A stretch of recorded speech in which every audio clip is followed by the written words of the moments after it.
Hello प्यारे दोस्तों, आप सभी कैसे हो? आशा करता हूँ कि आप सभी लोग बिल्कुल अच्छे होंगे। हमने पिछले वीडियो में ये जानने का प्रयास किया था कि अगर कोई व्यक्ति 5-6 शर्तों को छोड़कर किसी भी महिला की सहमति से उसका गर्भपात कराता है, तो वह व्यक्ति भारतीय न्याय संहिता की किस धारा के तहत आरोपी माना जाएगा?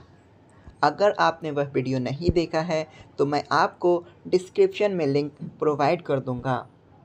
साथ ही साथ आज हम लोग जानने का प्रयास करेंगे, अगर कोई व्यक्ति 5-6 शर्तों को छोड़कर महिला की सहमति के बिना उसका गर्भपात कराता है, तो वह व्यक्ति भारतीय न्याय संहिता की किस धारा के तहत आरोपी माना जाएगा।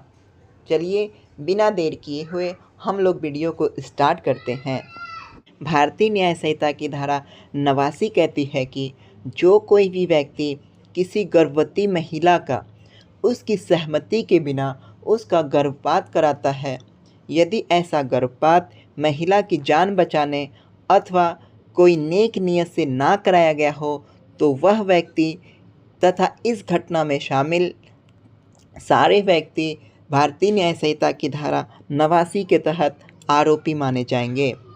सरल शब्दों में हम कहें तो भारतीय न्याय संहिता की धारा 89 के तहत वैसे लोग आरोपी माने जाएंगे जो महिला की सहमति के बिना उसका गर्भपात कराते हैं। यदि ऐसा गर्भपात महिला की जान बचाने अथवा कोई नेक नियत से ना किया गया हो, तो वैसे व्यक्ति इस धारा के तहत आरोपी माने जाएंगे। अब यहाँ पर सवाल है कि नेक नियत क्या होता है? तो मैं आपको बताता चलूँ कि नेक नियत से आशय है कि जब ऐसी सिचुएशन आ जाती है, या तो महिला की जान बचाई जा सकती है या बच्चे की, तो इस कंडीशन में महिला का गर्भपात कराया जा सकता है।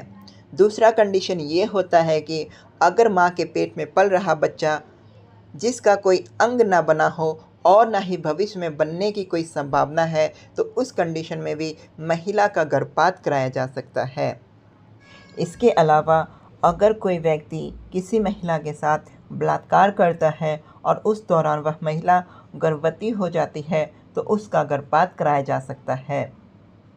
इसके अलावा अगर कोई महिला नाबालिग है और वह गर्भवती हो जाती है, तो उसका गर्भपात कराया जा सकता है। साथ ही साथ अगर कोई महिला सेक्सुअल इंटरकोर्स करते समय गर्भ निरोधक किट का यूज़ करती है और उस दौरान वह गर्भवती हो जाती है, तो उस दौरान भी उसका गर्भपात कराया जा सकता है। उपरोक्त मैंने आपके समक्ष 5 कंडीशन को जो प्रस्तुत किया है, उसे नेक नियत में ही शामिल किया जाता है। आशा करता हूँ कि आपको भारतीय न्याय संहिता की धारा 89 समझ में आ गई होगी। चलिए, अगर नहीं समझ में आया है तो एक एग्जाम्पल से हम लोग समझने का प्रयास करते हैं। उसके बाद हम लोग देखेंगे कि भारतीय न्याय संहिता की धारा 89 के तहत क्या प्रावधान किए गए हैं। इस धारा से संबंधित पहला एग्जाम्पल आपके समक्ष ये रहा। चलिए आसान तरीके से हम लोग समझने का प्रयास करते हैं। एक व्यक्ति एक महिला से प्यार करता है और शादी का झांसा देकर उसके साथ शारीरिक संबंध बनाता है। शारीरिक संबंध बनाने के बाद वह महिला गर्भवती हो जाती है। जब वह महिला गर्भवती की सूचना उस व्यक्ति को देती है, तो वह व्यक्ति महिला की सहमति के बिना बहला फुसलाकर डॉक्टर के सहयोग से उसका गर्भपात करा देता है। इस एग्जाम्पल से यही सीखने को मिलता है कि अगर कोई व्यक्ति महिला की सहमति के बिना उसका गर्भपात करा देता है, अगर महिला का गर्भपात उसके जान बचाने या फिर कोई नेक नियत से नहीं किया गया है, तो वैसे व्यक्ति ही और इस घटना में शामिल सारे व्यक्ति भारतीय न्याय संहिता की धारा 89 के तहत आरोपी माने जाएंगे। चलिए इस धारा के तहत किए गए प्रावधान को हम देख लेते हैं। इस धारा के तहत अगर हम सज़ा की बात करते हैं, तो आजीवन कारावास की सज़ा या फिर 10 वर्ष की कारावास एवं जुर्माने का प्रावधान किया गया है। इसके अलावा यह एक संज्ञेय अपराध है, जिसका तात्पर्य ये है कि पुलिस किसी भी आरोपी को कभी भी कहीं भी गिरफ्तार कर सकती है। पुलिस को किसी भी आरोपी को गिरफ्तार करने के लिए वारंट की ज़रूरत नहीं पड़ेगी।